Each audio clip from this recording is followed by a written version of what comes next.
How am I handling bugs? The bugs aren't that bad here, actually. In the evening and in the morning, there's these little things called chitras, otherwise known as like no-see-ums. They're pretty irritating, but that's about it. And I built some killers for them. Here's one of my bug murder devices. It has some UV lights to attract them, and then in here there's a fan that sucks them down. PVC tube. There's a fan right in here blowing that way into this net. Where you can see all this dirty looking stuff. That's bug carcasses because they get in there and obviously can't get out. And there's also a couple lights in there. Oh, and we don't have any tarantulas or scorpions or anything like that here. Probably, I mean, it's a pretty small island, so it doesn't support a lot of animal life. How close am I to good surf? I'm not entirely sure. I mean, not real far, like just a short boat ride away. I know where there's some, maybe 5 miles away. There might be some closer.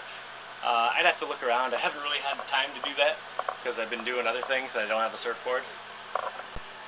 But people do come to this area to surf, so maybe once I get everything set up, I'll get my hands on a surfboard and go do some playing. I do want to get a windsurfer. I'll probably just build one. Because like out here, there's just like miles and miles of almost always perfectly flat water. It's awesome. And there's nice breezes. Ah, it's like a perfect windsurfing, like mega zone. It's huge. What's my daily food, water intake? I don't know. I've lost about 20 pounds since getting the island because I've been working a lot, and you know, it's hard to keep up with that much food. Probably 4,000 or 5,000 calories a day-ish. And then I'd probably drink like 1.5 gallons of water a day.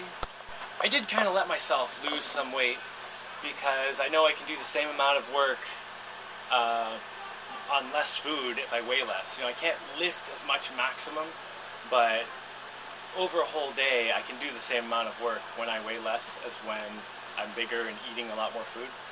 And when I was like 200 pounds, well, I think the heaviest I've ever been was like 211. And I was eating like 12,000 plus calories a day to maintain that weight with all the stuff I was doing. And that's just, I mean, it's just constantly eating and eating and eating. Am I a vegetarian? No, I already answered that. I know on the big boat you showed a toilet setup. Where do you dump the poop? Well, it said the waste, but it's poop. Come on. Okay, if I look out my window, there's a pipe. That white pipe goes from the toilet out into the mangroves. And it just goes out into the mangroves, and the mangroves use the poop and the pee and grow some more, I guess. And also fish eat the poop. A lot of the houses around here just have the poop go right into the ocean, and like fish gobble it up. And you know, you might see the odd turd floating by when someone just, you know, did their business. But here it just goes out into the mangroves, so it's gone. I also built kind of a little dirt wall on this side of the pipe to keep the poop from just floating right back to us. Not that it would, because there's so many roots and stuff in the way, but you know, extra protection from poop never hurts. Poop protection. Thanks for the inspiration, mi amigo. I wish continuous success to you, Deshana, and the kiddos. Oh, that was so nice, thank you. Let's see. Are you fluent in Espanol yet? Mi español es basura, pero no todo basura.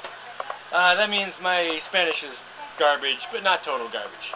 I can communicate with people.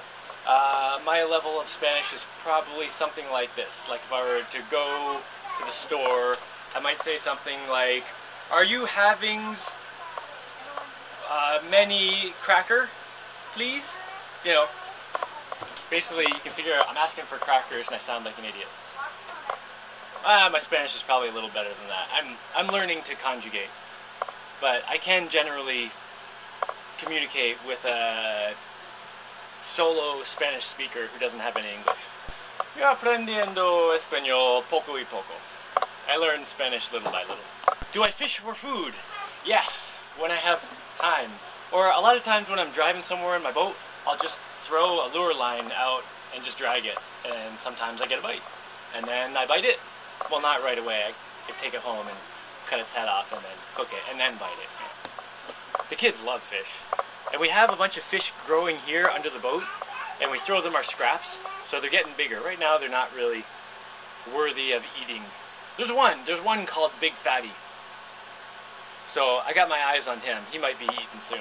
You know, one problem with fish is there used to be tons of fish here, but then because of the tourists, it's a big tourist area not far from here, and the whole area is fished out because people, you know, around here will throw their nets, which you're not supposed to use, and just catch all kinds of fish and just take it and sell it to restaurants for the tourists who have a never-ending appetite for fish. And the lobsters are all fished. I mean, it's kind of really irritating that there are so few fish.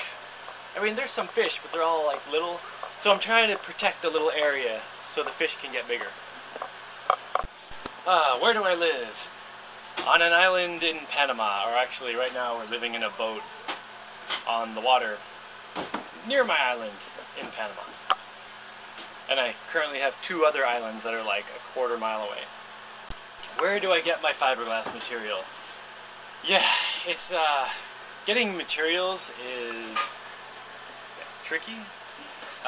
Some I've gotten from one of the towns that's like an hour and a half away by boat.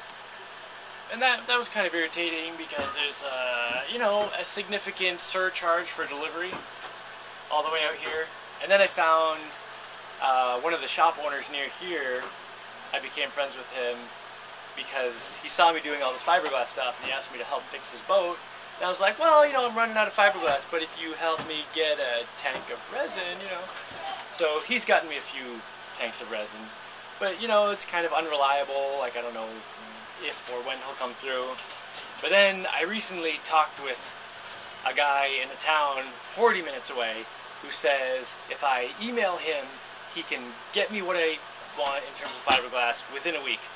And he agreed to the same price that I've been paying, which is a pretty good price. So I'll probably do that next. But yeah, and just, I don't know, with materials, I just start talking to people. And, you know, if I know someone else who's getting stuff similar to what I need, I'll ask them, you know, who'd you talk to, you know, what kind of price you're getting, and just try to talk to a lot of people. That's how a lot of things work here. Just talking to people is how stuff works. It's not like go on the internet and just, you know, type in where to get stuff. Like actual human interaction, which I appreciate a lot. I like that.